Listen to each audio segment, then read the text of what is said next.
At 11:30 p.m. on November 7, 2025, the night sky above Ukraine's heartland erupted with steel and shadow.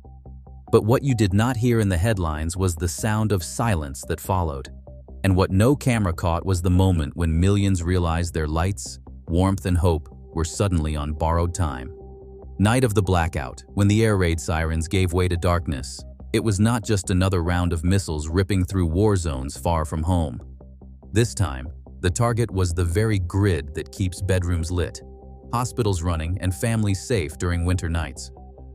Overnight, Russia launched a staggering wave, more than 450 drones and nearly 50 missiles, sweeping across Kyiv, Poltava, Kharkiv, and other key regions, pulverizing transformers, pipelines, and power plants. The first explosion struck in the dead of night, a fireball at a substation on the outskirts of Kyiv. A massive transformer warehouse engulfed near Poltava. Then the lights flickered out in Dnipro. Homes, hospitals, streetlights gone. Officials from Ukraine's major energy firm declared it. Zero generation, zero. From the outside, someone might have seen an empty skyline, 2 or 3 flashes of explosions. Inside, the real chaos was soundless. Monitors in ICU units going blank, respirators switching to battery, water pumps grinding to a halt in high-rise buildings. In the Dnipro region, a drone struck a residential tower, killing 3 people and wounding children. In the streets of Kyiv early morning, the city held its breath.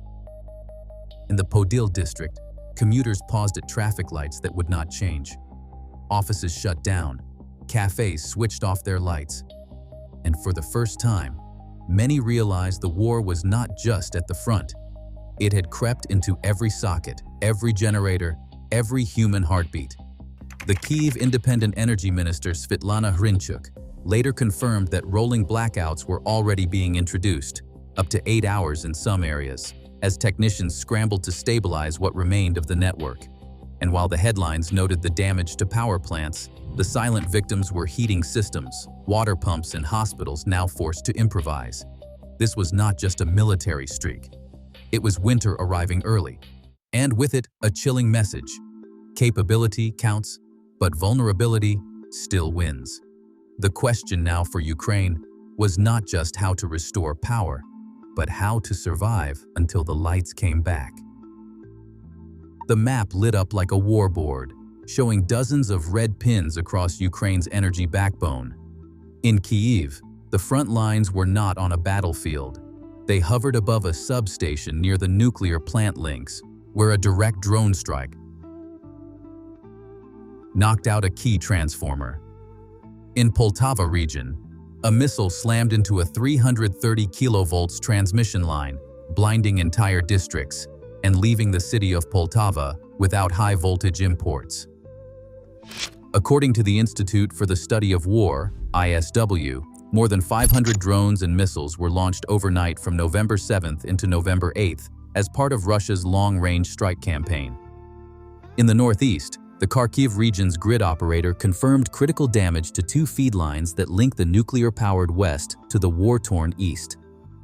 In Kyiv and Poltava, officials reported that entire substations feeding hospital clusters went dark. Energy Minister Svetlana Hrinchuk said teams had 0 generation in places, 0 imports, and 0 heat assurance in some districts as of early morning. Casualties followed the pattern of infrastructure collapse. A drone hit a residential high-rise in the Dnipro region, killing 3 and wounding 12. In Zaporizhzhia and Kharkiv regions, officials reported 3 more dead, linked to collapsing ceilings and sparks in buildings during power failure. The scale is staggering. Cities across central and eastern Ukraine were plunged into rolling blackouts.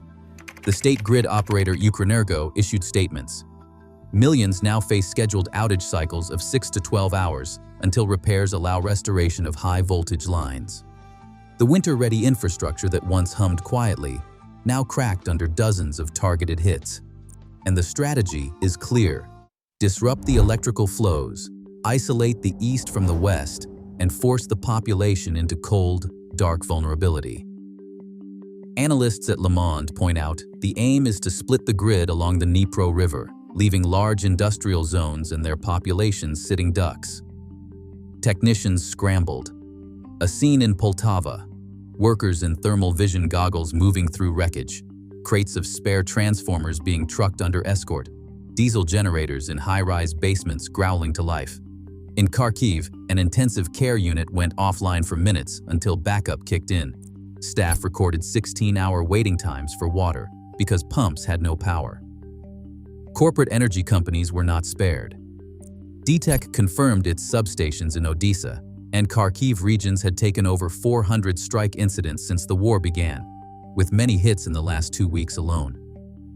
On the streets, the mood shifted from disbelief to tension. In Kiev's Podil district, commuters abandoned frozen coffee machines, neon lights turned off, and street lamps sat dormant. Families packed blankets and candles, worried about the night ahead. A woman whispered to her neighbor, "If the grid falls tonight, will we still hear the baby's monitor?" But make no mistake, this was not just a power outage. It was a message. The grid is no longer behind the scenes. It is in the crosshairs. With the hardest days of winter heading in, the real question became, can Ukraine repair enough, fast enough, or will darkness and cold win the first round? Inside a war room somewhere near Kyiv, screens flickered with radar dots turning red.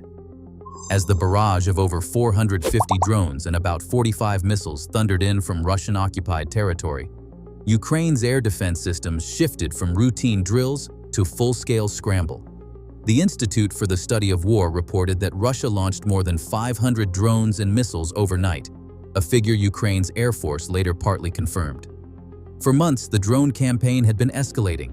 Substation hits, power plant strikes, pipeline fires. But the strike on November 8th hit like a crescendo. The state grid operator, Centrenergo, announced zero generation. Zero. A chilling echo. Early reports say Ukrainian forces intercepted roughly 406 of the incoming drones and 9 missiles, leaving dozens, maybe hundreds, of warheads to find their targets. Yet it was not just about quantity. It was about coordination. Russian drones attacked in waves, exploiting radars, jamming signals, and stretching Ukraine's air defenses thin. Analysts note Ukraine's interception rate dropped as Russian systems improved and volume surged. From Moscow's perspective, this was not a random strike. A statement from the Russian Ministry of Defense claimed the targets were Ukrainian energy and military production facilities. The rhetoric was a demonstrative blow, aimed at undermining Kiev's war effort ahead of winter. It also sent a message that Ukraine's rear areas are now legitimate battlegrounds. Kiev's reaction was quieter, but layered. Publicly, Volodymyr Zelensky condemned the attack and demanded stronger sanctions on Russian energy exports. Behind the scenes, intelligence and defense sources say Ukraine mobilized drone units, cyber operations, and spare parts delivery for power grid repairs. The battle was no longer only about missiles. It was about systems, power, networks, morale. In the social media echo chamber, a different war played out. Russian state TV rolled footage of missiles being launched. Ukrainian feeds showed families in pitch dark, hospitals running spare generators. Silence became a weapon. Ukraine's lack of immediate retaliation created speculation, stretching the psychological shock. On the flip side, Russia wanted headlines that said, "We reached you." The domino effect was expected. Doubts would creep in. Confidence would crack. What happens when energy becomes a primary target?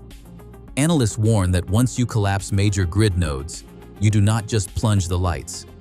You freeze hospitals, bring water treatment systems to a standstill, and degrade morale. By targeting substations and thermal plants in winter preparation zones, Russia pressed Ukraine where it is most vulnerable. For Ukraine's allies, the questions became tougher. Does Kyiv get the Patriot systems it needs? Can Europe brace for cascading blackouts and economic shockwaves? Ukraine may have held for now, but in war, holding is not winning. With the grid smoldering, enemies probing defenses, and winter looming, one question hung in the air. When the lights stay off long enough, what breaks next? By sunrise, Ukraine was still standing, barely. Across Kiev, the smell of burnt insulation lingered. Trains crawled at half speed, and cold apartment windows shimmered with candlelight. The first morning after the blackout did not look like victory or defeat. It looked like endurance. In government offices, emergency meetings stretched past dawn. Energy Minister Svetlana Hrinchuk briefed the cabinet that over 40% of the national grid was compromised. Rolling blackouts would continue until stability returns. President Zelensky called it an attack on survival itself, urging citizens to conserve power and prepare for rationed heat. Across Russia's state TV networks, anchors celebrated a decisive blow to Kyiv's energy backbone. Missile launches looped between segments of patriotic music. Yet analysts in Moscow quietly admitted that such strikes, while dramatic, rarely produce long-term strategic wins. Energy infrastructure can be rebuilt faster than morale can be broken. In Kyiv's hospitals, staff huddled in generator-lit corridors, rationing oxygen supplies.